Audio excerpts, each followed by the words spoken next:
Traders, let's do an updated S&Ps. I want to show you, remember I talked about the 8.6 frequency for the business cycle? Okay, that's on a yearly basis, but there's an 8.6 frequency that exists on all time frames because everything's fractal.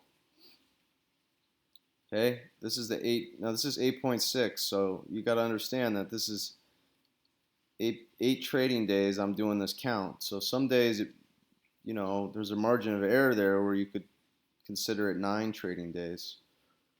You could even consider calendar days and come up with a slightly different cycle, right? But it's all relative. So look at this, guys. Here's the low, cycle low, high, low, high, low, high, low. All right. If you want to draw it, maybe I'll do this. Maybe I'll get my my ruler out and draw this a little bit better. Okay. We want to be covering down here. Shorting up here, covering down here. Low within the stochastic, high within the cycle. Right? You guys are starting to get this. This is what time is a rhythm. Okay? So cover some S&Ps down here. I still think we can trade the pi 2051, but there's going to be a lot of people that have the 200.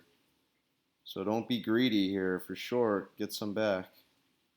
Right? I'm flat now. I'm covering my last piece into here. I was pretty small short, but I'm staying short the Russell. Right? And then if and when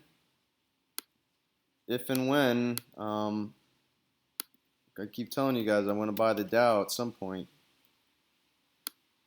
but you got to get me probably back down here. So if and when we test pi, I'll pick up some. I'll start a little core long on the Dow, and then we'll play the Russell on the short side. So we want to be covering the Russell for the most part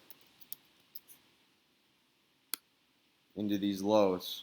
Now it could just completely collapse, and we could have a waterfall type event right into June and July's lows. It's very possible. But we want to be aggressively selling this now. It's bearish, new lower lows. This just looks nasty. All right, guys, but if I just have a small piece on still, so I don't want to lose my position. But you can be taking profits here, take profits here. I'm just going to trail this 8. We're probably going to stay short on the TMS. And maybe we see 1100 on the Russell. I guess we could do NASDAQ. Oh, yeah, let's do NASDAQ. NASDAQ's, it's just breaking its bands. It's still with the strongest of the 4 U.S. main indices. So I don't know. I'm just not very bullish the economy right now, so I don't want to go long stocks.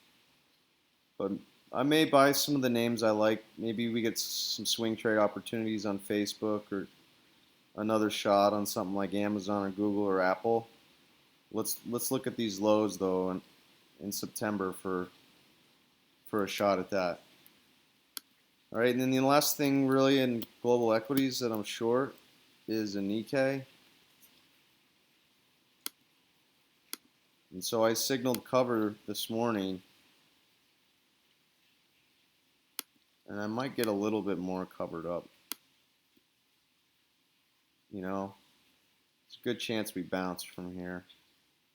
Pretty oversold, very low within the 4-hour cycle. So I'm going to actually cover another piece down here, and then we'll resell the next bounce. All right, guys. Hey, if you're new, join my trading team. Chat room's free. Just go to jenkinsrm.com. RM is risk management. jenkinsrm.com. You should see a pop-up there to get into the chat room for free. I'd encourage you to do that. And you could also see what services we offer right there on the home page. We have a real-time alert product, $150 a month. I put over 12. I'm going to do the count here today, and I'll post some results. I only had one stop out of probably a dozen trades that we signaled and closed out today.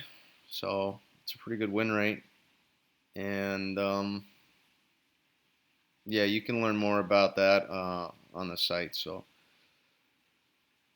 I'll give you guys some more. I got some more posts to do here into the close. All right.